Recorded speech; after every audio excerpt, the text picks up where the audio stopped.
Comenzamos la sesión 15ª de nuestro curso sobre el misterio de la Iglesia en el tema de la Iglesia en los escritos de San Juan y otros libros del Nuevo Testamento. En el nombre del Padre, del Hijo y del Espíritu Santo. Amén. Sancta María sede sapientiae, ora pro nobis. Bien, en las sesiones anteriores habíamos visto la Iglesia tal como es presentada en los escritos de San Pablo, que ya recordáis que tiene una abundancia y una riqueza enorme, y vamos a pasar ahora a los escritos de San Juan y otros escritos del Nuevo Testamento, con una síntesis final. Ante todo, os recuerdo que aparentemente, porque es más una apariencia que una realidad, los escritos del discípulo amado hablan menos de la Iglesia. Lo que pasa es que se centran, si encontramos toda una serie de realidades que nos van a indicar aspectos fundamentalísimos de la Iglesia: el discipulado, la misión, la misma tradición o incluso el papel de San Pedro. En el Apocalipsis, con su género propio, nos va a hablar de la Iglesia desde una perspectiva de la historia de la salvación y el triunfo definitivo de Cristo, y luego ya en otros escritos del Nuevo Testamento, en la carta de Santiago, van a predominar temas morales, aunque hay alguna alusión a los ministros de la Iglesia. En la primera de San Pedro, la Iglesia se nos presenta como un pueblo de creyentes y un templo de piedras vivas, familia de Dios. Y en la segunda, se va a aludir a la importancia del testimonio apostólico, que certifica la fe y además nos previene sobre falsos doctores que la pueden deformar. O sea que, como veis, son temas que nos han salido con mucha abundancia en San Pablo, pero quizá en San Pablo salían como de una manera más explícita. En estos otros textos hay que buscarlos, pero aparecen todos estos temas en torno a la Iglesia. Por tanto, veis que la estructura es sencilla. Primero planteamos esa pregunta, algunos la han visto así: si hay una ausencia de la Iglesia en San Juan, la realidad de la Iglesia en San Juan, y luego el trasfondo eclesiológico del Apocalipsis, para pasar a dos temas más monográficos: la carta de Santiago y las cartas de San Pedro. ¿Qué indicaciones hay sobre la Iglesia en estas obras? Bien, pues vamos a avanzar en esto. Vamos a ver. Acordaos que para no perderos, estamos en la página 151 del manual. Bien, ya digo, la pregunta es el silencio sobre la Iglesia, porque es un hecho, esto sí que es cierto, que ni en el cuarto evangelio ni en las dos primeras cartas aparece el término eclesía, solo en la tercera, y además con un sentido meramente local, de la comunidad local de un determinado sitio.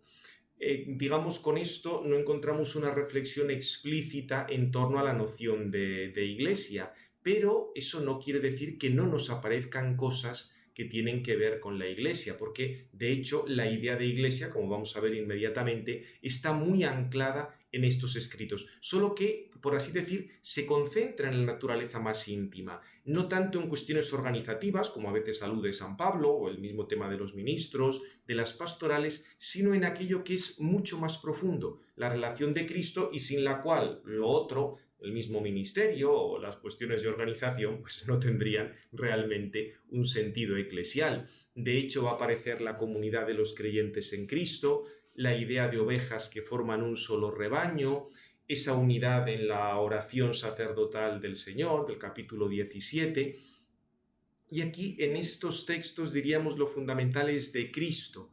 O sea, la unidad de los creyentes va a depender de la unidad que tiene cada uno con el Padre y el Hijo, o es aún la misma unidad que tiene el Padre y el Hijo, y que el Hijo encarnado, Cristo, nos ha transmitido. O sea que es como si la unidad que hay de fondo en la Iglesia, que veíamos en San Pablo o en los sinópticos, en estos escritos de San Juan está como concentrado, se va a lo más formal, a lo más nuclear de esa unión. Formal, quiero decir en sentido tomista, no formal de formalidad exterior. Bien, esto hay que entenderlo correctamente, porque algunos autores han dicho que en la Iglesia no está presente en San Juan porque había una concepción de tipo más individualista. San Juan aceptúa la responsabilidad personal, por ejemplo, pues esa predilección por diálogos particulares del Señor con Nicodemo, con la samaritana, con el ciego. Sí, ciertamente ese interés está, pero no quiere decir que desaparezca el horizonte eclesial. Fijaos, por ejemplo, que San Juan nos recuerda que el Mesías ha sido anunciado como pastor y cabeza de la comunidad mesiánica. Esta idea de pastor y de cabeza que va a ser el Mesías lo encontramos en San Juan, y que en su Evangelio aparece el Señor rodeado por una comunidad. Incluso, por ejemplo, en el capítulo 6 de San Juan, es la confesión de fe en la Eucaristía la que va a marcar esa comunidad, o en el capítulo 10 cuando habla del buen pastor, o muchísimo más claro en la oración sacerdotal. O sea que tiene esa comunidad en torno al Mesías, y es una comunidad que no es una masa así de individuos completamente aislados, sino que se organiza, pero se organiza en torno a la comunión personal con Cristo. O sea que diríamos, esto es muy muy importante, fijaos, porque con esto San Juan nos está diciendo, ojo, que la Iglesia no es que aquí una organización más, que bueno, somos muy simpáticos y nos reunimos unos y otros y bien, pues sacamos alguna cosa de tipo religioso. No, no, es que la unión entre A y B, miembros de la Iglesia, va a depender de que A está relacionado con Cristo y B está relacionado con Cristo. O sea, es la común relación entre ellos lo que da lugar a la relación entre ambos. Esto se podría formalizar desde el punto de vista lógico, pero no entramos en ello. Pero nos habla que la raíz de esa unidad entre los creyentes está en la común unidad con Cristo, que establece luego toda otra multiplicidad de relaciones entre los creyentes. Por eso os digo que creo que va un poco a lo más nuclear, a lo más fundamental. Aquí os apunto a las imágenes de pastor y redil, la imagen de que la puerta es Cristo, pero claro, todo esto está hablando de gente que entra por esa puerta o de un rebaño. Los discípulos de Jesús y los futuros jefes de la Iglesia y los que van a creer por el testimonio de estos son todos miembros del rebaño de Cristo. O sea, el pastor al final es Cristo. Por supuesto que en ese rebaño también algunos tienen la labor de pastor, pero todos dependemos de Cristo. Fijaos además la amplitud con la que aparece el término discípulo, hasta 56 veces, para referirse a aquellos que están unidos al Señor, que tienen compañía con Jesús. El mismo Señor considera que les son dados por el Padre y que ellos van a ser las primicias de la Iglesia para que otros crean. Esto en la oración sacerdotal es nitidísimo. Y estos discípulos, respecto a Jesús, se presentan casi como hijos de Él, o sea, el Señor habla como a sus hijitos, amigos, hermanos o simplemente los suyos, que los suyos son los que pertenecen al Padre y al Hijo. Y lo característico del discípulo de Jesús, lo vamos a ver, es la fe, y la fe quiere decir creer que Jesús es el Hijo de Dios enviado por el Padre. Por supuesto que también, recordad, aparece todo el tema del Espíritu Santo en los últimos capítulos, sermón de la última cena, pero diríamos el punto básico es reconocer que Jesús es el Hijo enviado por el Padre. Otros autores subrayan que en San Juan, digamos ahí como si todo estuviera concentrado en Cristo. Y tenemos ahí la imagen de la vid o la del pastor, y como si se hablara menos de la unión de los cristianos entre sí y la Iglesia, como si los aspectos comunitarios y horizontales quedarán en segundo plano. Pero ya os digo que es que eso no es así, porque es que es la común unión con Cristo lo que da lugar a la otra relación. Por ejemplo, también se habla de la comunión que tiene que reinar entre los discípulos, el amor de unos con otros. Eso es una cosa continua. Aquí os pongo algunos textos. En la primera carta también es nitidísimo, pero es que, repito, si no tenemos la adhesión por la fe, todo otro tipo de cosas organizativas, reuniones, sínodos, asambleas, lo que sea, si no hay esa relación de cada uno con Cristo, lo otro no es nada, lo otro es humo, lo otro es una cosa completamente exterior. Por eso siempre tiene que comenzar esa relación con la fe, reconocer quién es Jesucristo. Por eso es tan importante el diálogo con Nicodemo, con la samaritana, con la mujer adúltera, con el ciego de nacimiento, porque es que a partir de esa fe comienza la relación con el Señor y la relación y luego el amor mutuo de unos y otros dentro de la comunidad.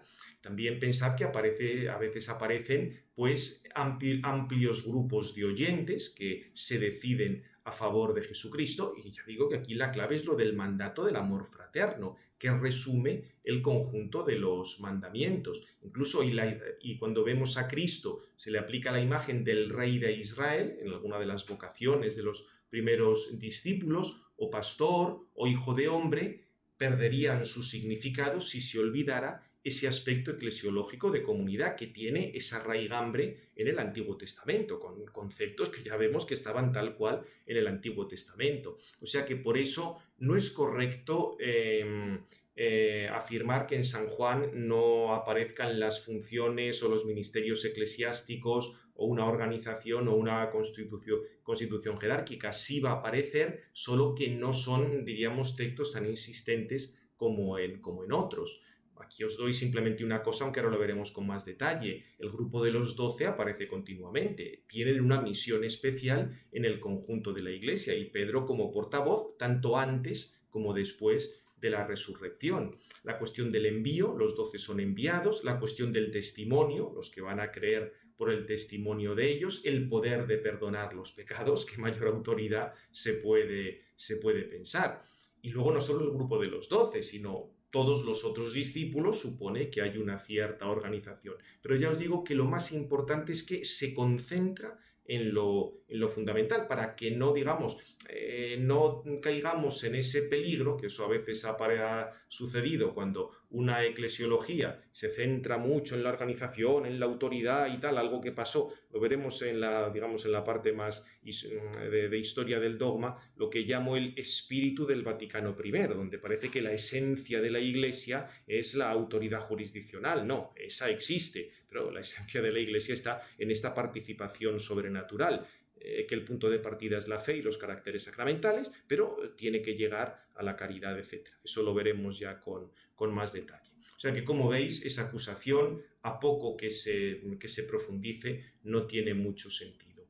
Y por otra parte, también la Iglesia aparece dentro de la historia de la salvación. Algún autor como Schweitzer decía que en San Juan es como si se diera una ruptura de la historia de la salvación, y lo único importante sería la fe y la decisión personal del creyente, como una, digamos, lectura existencialista del Evangelio de San Juan, independientemente de toda la historia de la salvación. Pero quiero decir, es que esto no tiene nada que ver con la realidad. Fijaos que el problema básico, digamos, como la trama del Evangelio de San Juan, es el proceso continuo entre Jesús y los judíos, lo cual te está diciendo toda esa historia de la salvación, cómo se relaciona Jesús con el Antiguo Testamento que ha habido antes, de dónde viene la autoridad de Jesús. Y el mismo Señor la confirma con testimonios de la historia de la salvación. Por ejemplo, cuando los discípulos se van encontrando con él, se dice que él ha sido anunciado por los profetas. Algunos dicen, no, este es el que anunciaron los profetas, nos lo hemos encontrado. El mismo testimonio del Bautista también relaciona a Jesús con los profetas. Las Escrituras, dice el mismo Señor en el capítulo 5, son las que dan testimonio. Habla de los patriarcas y de Moisés, que desearon contemplar a Cristo. La imagen de la vid es una imagen típicamente veterotestamentaria, que se entiende a la luz de los pasajes de Isaías 5, etc. Esto lo vimos ya en capítulos anteriores. Por supuesto que no tenemos una explicitación del tiempo de la Iglesia, como por ejemplo veíamos en San Lucas, pero sí va a estar, por ejemplo, la promesa del Espíritu sobre los discípulos después de la ascensión. El tema de la promesa del Espíritu estaba ya en el Antiguo Testamento. Por eso, diríamos, esa plenitud va a ser el tiempo de la Iglesia. En el diálogo con la samaritana aparece claramente la expresión de la hora, lo cual nos habla de una providencia, lo cual nos habla de un designio de Dios que se va a cumplir en un determinado momento en el Señor. Y también, por supuesto, se plantea la cuestión de la relación entre Israel y la Iglesia. Lo que pasa es que no se plantea con las mismas palabras o con la misma insistencia que habíamos visto en San Pablo, pero en el diálogo de la samaritana está básicamente lo esencial de lo que veíamos en San Pablo. La salvación viene de los judíos, con lo cual tienen una primacía salvífica. Esto que es lo mismo que decía San Pablo. Pero también esa prerrogativa de Israel puede quedar fallida por su incredulidad, porque no le están reconociendo a Cristo. O sea que, como veis en esto, no es que haya muchas diferencias entre uno y otro. El tema de la universalidad de la salvación, sin limitaciones de tipo geográfico. Fijaos que esto se muestra con ese signo tan claro que el evangelista subraya. el cartel de la muerte de Cristo en los 3 idiomas. O sea, no es que el evangelista se lo esté inventando para decir que el evangelio tiene que ser universal, sino que subraya un acontecimiento que nos está indicando, nos está hablando de esa universalidad de la salvación, que por cierto, el cartelito ese en cuestión parece que se conservaba un trozo en la iglesia de la Santa Cruz de Jerusalén y apareció precisamente, parece que es una de las reliquias que supuestamente encontró Santa Elena y lo redescubrió el cardenal Mendoza, era titular de Santa Cruz de Jerusalén, y haciendo una serie de obras y reformas allí apareció el cartel en cuestión. Hay algunos motivos para pensar que ciertamente es auténtico, pero no entramos ahora en esos detalles de arqueología. Bien, en cualquier caso está ahí el tema de la universalidad. En lo referente a la relación con Israel está la cuestión de la purificación del templo. Y no solo la purificación del templo, sino la promesa de un nuevo templo que es el mismo Cristo. O sea, en los sinópticos tenía más el sentido de purificación, aquí va a ser como sí es una purificación, pero con el diálogo posterior del anticipo de un nuevo templo, que el templo definitivo va a ser Cristo. Fijaos que esto básicamente, y que en esta imagen de la nueva construcción del templo, lo podemos poner en paralelo con las afirmaciones de San Pablo cuando dice que los gentiles están como injertados en el olivo del verdadero Israel. Si el nuevo templo es Jesucristo, los cristianos se van uniendo a ese templo. O la imagen del pastor, que tiene ovejas que son de otro redil y que tiene que introducirlas. O sea que, como veis, son ideas que habíamos visto en San Pablo, solo que expresadas con otro lenguaje, hasta si me apuráis, más judío, o sea, más hebreo. San Juan se ve que conocía perfectamente todo el contexto del templo y del Antiguo Testamento. O sea que, sin negar la continuidad, San Juan va a subrayar esa novedad de Cristo. La gran novedad es como aparece en el prólogo: el Verbo se ha hecho carne y habita entre nosotros. Recordáis que el prólogo de San Juan es prácticamente como una relectura del Génesis. En el principio creó Dios el cielo y la tierra. Algunos de los Targumín de la época decían: en el principio que creó Dios mediante su palabra los cielos y la tierra, etc. ¿Cuál es la novedad? Que esa palabra, que ese verbo se ha hecho carne, y ese es Jesucristo. Bien, si nos fijamos en algunos pasajes con repercusiones eclesiológicas, ante todo debemos hacer referencia a las bodas de Caná, porque la situación de este milagro en el conjunto del Evangelio es muy importante. Fijaos que después del prólogo tenemos una serie de vocaciones de los discípulos. En el día sexto aparecen todos reunidos en Caná, y la clave es el versículo 2:11. Manifestó su gloria y creyeron en él sus discípulos, con lo cual es un milagro como para que los discípulos se afiancen en la fe. El verbo creer va a aparecer muchísimo, pero este sería un poco el punto de partida. Y luego dice además que este fue el principio de los signos, pero el principio no en el sentido de que es meramente el primero de una serie, sino que es como el arquetipo, el prototipo. Ahí de nuevo la construcción griega es un poco extraña, forzada, porque San Juan quiere decir que este milagro lo hizo primero, como si fuera arquetipo, prototipo de los otros signos. Esto en la traducción del Padre Iglesias lo subraya mucho.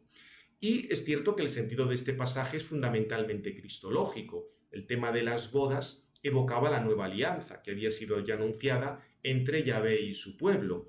Y es curioso porque en los versículos 2, 1 a 3 aparece 3 veces el término boda, pero es extrañísimo porque no se dice quiénes son los novios, no se dice nada de los novios. Parece que lo único importante es decir que Cristo ha llegado en un ambiente de bodas y que con él se cumplen esas bodas que estaban previstas.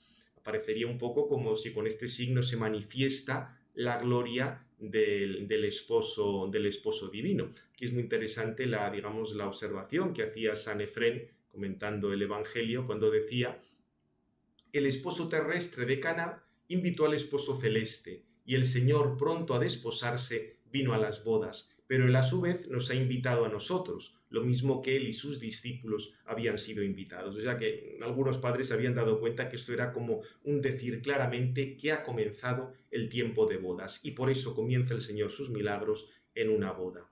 Ahí también está el tema del vino. Formaba parte de ese festín mesiánico que habían predicho los profetas. Se vinculaba con la sabiduría, aquí tenéis algunas citas de la literatura sapiencial. Además se subraya mucho, o sea, habla varias veces de ese vino. El vino bueno sería el vino mesiánico que se ha guardado hasta el final. El tiempo final es cuando llega Cristo, y lo que sucede es que se va a transformar el agua de las purificaciones de la ley antigua en el vino de la ley nueva. Es un poco, si os fijáis, lo que, digamos, el sentido de fondo es el mismo que en la samaritana, donde el Señor contrapone el agua del pozo, que hay que sacar con un caldero y todas estas cosas, al agua nueva que va a dar el mismo Jesucristo. También el pasaje, por supuesto, tiene sentidos mariológicos. La respuesta de Jesús a María, denominándola mujer, aunque vengan luego esas palabras que parecen marcar cierta distancia, que tenemos que ver tú y yo, y la referencia a la hora da la sensación de que se está refiriendo a la hora que va a ser la muerte de Cristo en la cruz, la entrega, el sacrificio de Cristo en la cruz. De todos modos, fijaos que también en el diálogo con la samaritana dice, llega la hora y es esta. O sea, ya la presencia de Cristo es que ha llegado la hora, ha llegado el momento que el Señor había designado. Todavía hay más detalles que tienen que ver con un sentido eclesiológico en relación incluso con el Antiguo Testamento.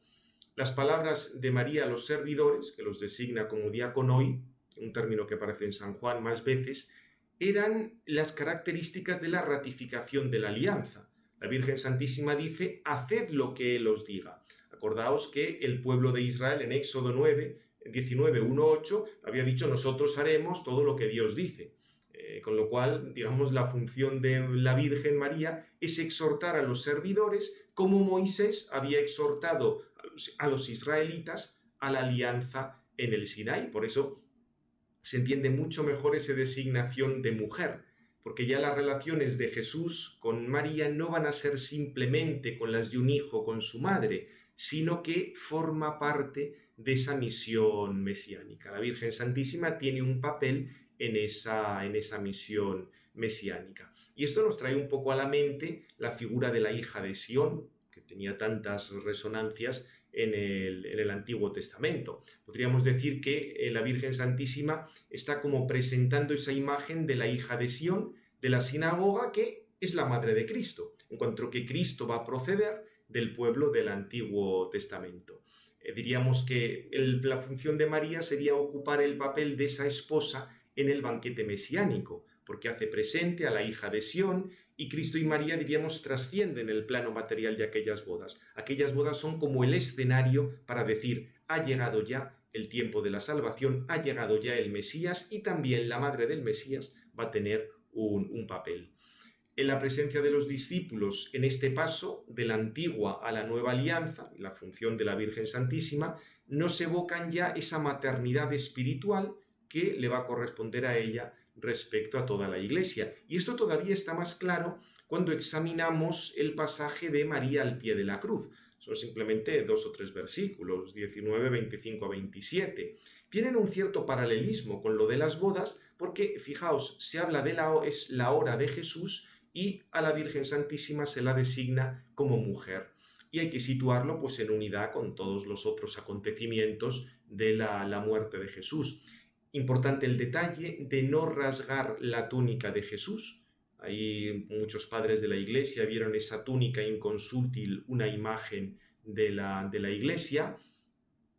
La interpretación, diríamos, de esa unidad del pueblo de Dios no es algo, digamos, que se haya superpuesto, sino la aplicación de la profecía de Caifás. Porque Caifás iba a profetizar, digamos, un poco como la burra de Balaam, sin enterarse de lo que estaba diciendo, que la muerte de Jesús iba a servir para reunir a los hijos de Dios dispersos. O sea que el mismo evangelista nos subraya ese carácter eclesial de la muerte de Cristo. La reunión de los hijos de Dios dispersos va a tener lugar por el sacrificio de Cristo en la cruz. Y el pasaje de María con el discípulo al pie de la cruz es, por así decir, como otra referencia a la unidad de la Iglesia, lo que está ilustrando esa unidad de la Iglesia, la Virgen María y el discípulo amado. Por otra parte, el versículo 28, cuando se interpreta todo está consumado para que se cumpliera la Escritura, la verdad es que se puede aplicar tanto a lo, digamos, a la entrega de la Virgen María a San Juan y de San Juan a la Virgen María, como al tengo sed. Bueno, diríamos que forma parte de como de una unidad. El Señor ha entregado el discípulo a su madre, la madre al discípulo, y tiene esa sed que más allá de la sed física es la idea de esa sed de redención, de entrega por todo, o sea, por todo para reunir a esos hijos de Dios dispersos. Por otra parte, si nos centramos en los versículos 25 y 27, fijaos que tiene una estructura de revelación. Una persona ve a otra y declara algo sobre esa persona vista, un título o una misión.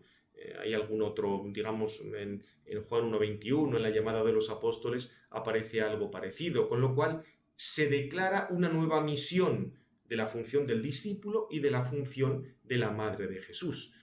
La misma designación del discípulo como el que más amaba, no solo es que se, digamos así, se designaba a San Juan, sino que ser discípulo tiene que ver con el tema del amor, el amor a Cristo que se extiende a otros. Los discípulos son los amigos de Jesús.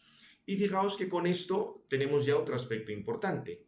La escena tiene un sentido personal, están María y Juan, que son personas concretas, pero la misma designación de María como mujer nos indica que no solo es ahí una persona concreta, sino que asume la representación, un poco está cumpliendo el papel, está realizando la misión de la hija de Sión, que es la consumación de la sinagoga y el arquetipo, el inicio de la iglesia. Por eso la madre de Jesús va a ser la madre de los discípulos. Podríamos decir que el discípulo al que Jesús amaba personifica a los discípulos, a todos los creyentes y por ello a toda la iglesia, mientras que la madre de Jesús simboliza a la iglesia misma en su misión materna. O sea, como veis, es todo un simbolismo muy, muy complejo, como era típico de los escritos apocalípticos o proféticos, que el evangelista San Juan conoce muy bien, donde los personajes adquieren diversas funciones. Por supuesto que es un hecho histórico, la muerte de Cristo en la cruz, de la presencia de San Juan, de la Virgen María, etc. Y de ahí todo el tema el que lo vio dio testimonio, cuando brota esa sangre y ese agua, que Jesús aparece así, diríamos, como derramando toda la sangre como los corderos que se sacrificaban en el templo, y de hecho ese manantial de sangre y agua debía recordar, esto lo ha dicho algún exegeta reciente, al manantial de sangre y agua que brotaba del templo en aquellas fechas, porque como había tal sacrificio de corderos, había como un regato donde salía toda la sangre que se vertían de aquellos corderos y el agua que se utilizaba para limpiarlo. O sea, diríamos, hay cosas reales que está viendo el evangelista, pero el sentido más profundo es este que estamos indicando. Y de hecho es, bueno, acoger además el discípulo de entre lo más propio, entre sus mayores bienes. Y es muy interesante aquí el texto este de Orígenes, porque Orígenes, diciendo cosas bastante absurdas en su antropología, con todo el tema de la creación de las almas y luego la apocatástasis y todo esto, aquí tiene un pasaje donde realmente da en la diana del significado de todo esto. Dice, nos atrevemos a decir que de todas las escrituras los evangelios son las primicias y que entre los evangelios estas primicias corresponden al evangelio de Juan, cuyo sentido nadie logra comprender si no se ha inclinado sobre el pecho de Jesús y no ha recibido a María por madre de manos de Jesús. O sea, la comprensión del evangelio quiere decir entrar en esa intimidad con Jesucristo. Y para ser otro Juan, es necesario hacerse tal que, exactamente como Juan, lleguemos a sentirnos designados por Jesús como siendo Jesús mismo, porque según aquellos que tienen de ella una sana opinión, María no tiene más hijos que Jesús. Recordad, fijaos cómo para Orígenes era clarísimo el dogma de la virginidad perpetua, de la Virgen Santísima. Cuando pues dice Jesús a su madre, he ahí a tu hijo, y no, he ahí a este hombre que también es hijo tuyo, es como si le dijese, he ahí a Jesús a quien tú has alumbrado. En efecto, quien alcanza la perfección ya no vive en él, es Cristo quien vive en él. Y puesto que Cristo vive en él, de él se dice a María, he ahí a tu hijo. O sea, como veis, es un pasaje enormemente profundo, pero que va en la línea de lo que hemos dicho antes. la unidad de la Iglesia va a depender de que cada uno estemos unidos a Cristo. Si estamos unidos a Cristo, diríamos somos otro Cristo, y podemos decir que la Virgen Santísima también es nuestra madre, extiende su maternidad hacia nosotros. Bien, es cierto que este pasaje luego se ilumina a la luz del de Apocalipsis 12, del que hablaremos más adelante. Pero ya para terminar, simplemente recordar que cuando se habla de la muerte de Jesús, tiene esa expresión entregar el Espíritu, que de nuevo es un juego de palabras. Podía referirse simplemente a morir, pero también la entrega del Espíritu Santo, en cuanto que fruto de su pasión gloriosa, fruto de su sacrificio, se recibe el Espíritu Santo. Y esto queda más claro por ese episodio de la transfixión, del costado que brota la sangre y el agua, que repito, es ver a Cristo como el verdadero templo y como el verdadero Cordero Pascual, de cuyo sacrificio pues va a llegar esa efusión del Espíritu Santo. Fijaos que para tener claro ese significado, el evangelista Juan nos dio dos citas del Antiguo Testamento. No le quebrarán un solo hueso, mirarán al que traspasaron. El de Éxodo, no le quebrarán un solo hueso, Éxodo 2, 14, 16, obviamente se refiere al Cordero Pascual, la muerte de Cristo en la cruz es el sacrificio del Cordero Pascual, y mirarán al que traspasaron, es una cita de Zacarías 12:10, donde se nos habla de un misterioso primogénito, hijo amado, que muere en Jerusalén, que es llorado por todos, y que va a tener que ver con la efusión del Espíritu Santo. Es también muy interesante ver quién es el que traspasaron, porque en el profeta parece que están traspasando al mismo Yahvé. No entramos ahora en eso, pero la idea en Zacarías de que esa muerte del primogénito va a ser como lo previo a una efusión del Espíritu Santo, quiere decir que el evangelista San Juan, que como veis conocía muy bien todos estos textos del Antiguo Testamento, ve que la muerte de Cristo es la causa porque es su sacrificio para que recibamos el Espíritu Santo. Bien, estos textos, como os digo aquí, nos presentan la efusión del Espíritu a partir de la muerte de Cristo y cuando están a los pies de la cruz, precisamente el discípulo y la mujer madre, como imágenes de la Iglesia. El agua y la sangre, además del hecho de lo que contemplaron, como ya hemos dicho, inmediatamente se ha relacionado con el bautismo y la Eucaristía. El mismo Señor había dicho que su sangre iba a ser bebida para la vida del mundo. O sea, es la entrega completa de Cristo que recoge quien le acepta por la fe como el Salvador. O sea que, como veis, son cosas muy, muy interesantes. Cierro esto con una cita de San Agustín, donde acentúa el tema de que la lanza abrió, más bien rasgó, pero bueno, San Agustín lo que dice aquí es que se abrió la puerta de la vida de donde emanaron los sacramentos de la Iglesia, sin los cuales no se entra en la vida que es verdadera vida.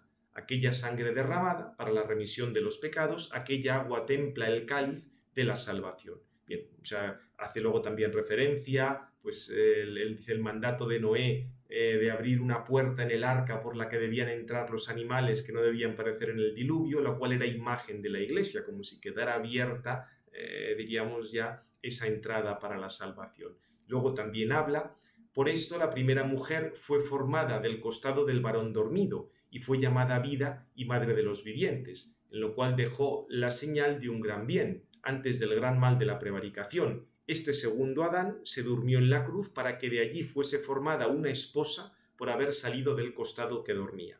Esto lo dice San Agustín, pero ya incluso en Tertuliano está esta idea de que del costado de Cristo nace la Iglesia, porque de ahí nacen los sacramentos. Esto, ya digo, debía ser una convicción patrística bastante frecuente. Veremos más adelante el texto de Tertuliano, porque Tertuliano lo da, digamos, como algo por supuesto, como una cosa pues, que todo el mundo aceptaba.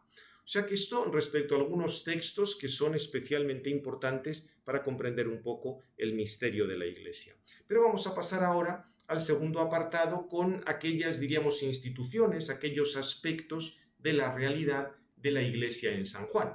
Ante todo, tenemos el grupo de los 12, que serían los modelos de creyente y del discípulo de Jesús.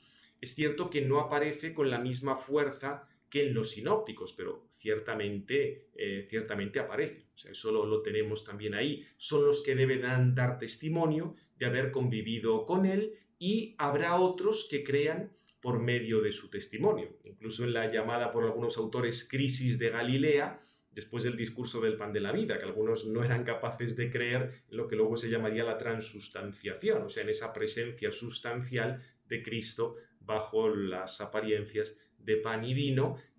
Los 12 son los que permanecen fieles. Y digamos, por eso el Señor dice que es que Él les ha elegido, por eso están permaneciendo fieles.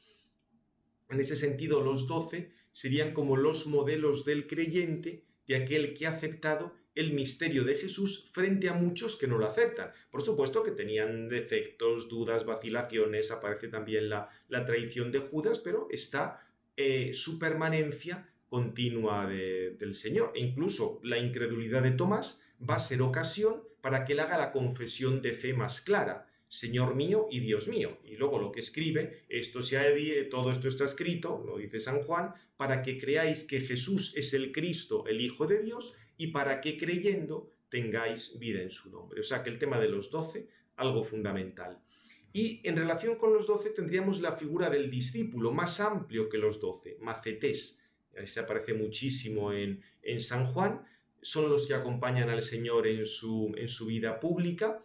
Fijaos que básicamente después del prólogo y del testimonio del Bautista, lo primero que encontramos es la vocación de los primeros discípulos, que serán un poco como el modelo de los discípulos que vengan después. Y es curioso porque es en ese contexto el Bautista designa a Jesús como el Cordero de Dios, que quita el pecado del mundo, título que recogía a la vez motivos del Antiguo Testamento sobre el Cordero Pascual y el siervo de Yahvé, con el tema de esa muerte purificadora del pecado. A los 3 días se describe el encuentro con Felipe y Natanael, y ya Jesús está rodeado por sus discípulos en las bodas de Caná. Son testigos de ese signo. Ahí se habla de que empezaron a creer en él sus discípulos, y luego en el capítulo 6 aparece como esa controversia. Unos creen, otros le abandonan. Hay muchos que están viendo sus milagros, como la curación del ciego, la resurrección de Lázaro, le acompañan en sus discusiones con los judíos, van a estar en los acontecimientos de la última Pascua del Señor, como el tema de la unción de Betania, el lavatorio de los pies, etc. Y unido al término discípulo tenemos otras palabras que nos ayudan a comprender su misión, los títulos suyos o propios, que indica precisamente esa asimilación del discípulo con Cristo, como habíamos dicho al principio. Y por eso los miembros, cuanto más auténtico sea uno miembro de la Iglesia, tiene que estar más cercano a Jesús y por tanto debe imitar su ejemplo de servicio. Y el tema de los suyos hace referencia a lo que son suyos, nos apunta un poco a esa filiación divina, al ser profundamente del Señor. El ambiente de intimidad está en el nombre de amigos o en el nombre de hijos, tanto tecnía como paidia, y por supuesto hermanos. Este término también lo encontramos, con lo cual no tenemos ya la mera relación maestro-discípulo propio de los rabinos, sino que hay una asimilación enormemente más profunda. Esta relación maestro-discípulo la encontramos también en la imagen del buen pastor y de la viña, como hemos dicho antes, con todas las referencias que habría en esto del Antiguo Testamento, lo de atraer a otros mediante su testimonio, la imagen, la unión y pertenencia mutuas de la vid y los sarmientos, que también esa relación de amor con Cristo, de permanecer en Él, que esto se subraya en el discurso de la última cena, pues ahí lo tenéis con toda claridad. El envío del Espíritu Santo va a ser otro paráclito para permanecer siempre con ellos y que ellos permanezcan en el Padre y en el Hijo, que les va a recordar todo lo que les ha dicho Jesús, les comunicará lo que recibe del Hijo. O sea, pensar que la misión del Espíritu Santo no es dar sorpresas o inventar nuevas revelaciones, no, es que se viva lo que Cristo ha dicho, es hacer presente esa unión del discípulo con Cristo.